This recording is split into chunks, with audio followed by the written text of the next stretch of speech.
ভাই 5 ঘন্টা হয়ে গেল, একটা মাছও ধরতে পারলাম না। আমারও তো অনেক রাগ হচ্ছে। ইয়া এই রে।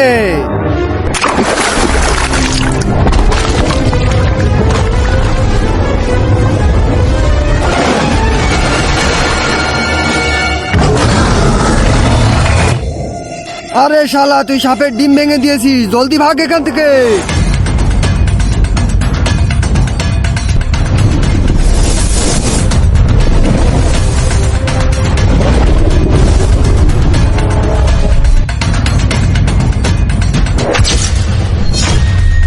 আরে পাগল, তুই সাপের ডিম ভাঙতে গেলি কেন? ও তো আমাদেরকে এখন খেয়ে ফেলবে।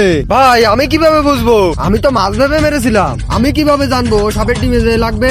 মনে হচ্ছে সাপ আবার চলে এসেছে, তাড়াতাড়ি ভাগ। কিন্তু তার আগে তুমি যদি অনেকগুলো টাকা চাও তাহলে একটি লাইক করে যাও, আর যদি মাকে চাও একটি সাবস্ক্রাইব করে যাও, আর তুমি কোনটি চাও সেটা কমেন্টে অবশ্যই বলে যাও।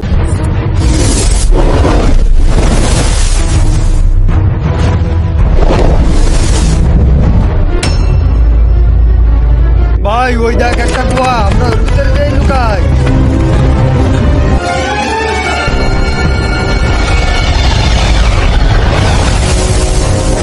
মনে হচ্ছে চলে গেছে। না, যায়নি। বন্ধুরা আপনারা কমেন্টে বলুন ও সাপ এখনো আছে নাকি চলে গেছে।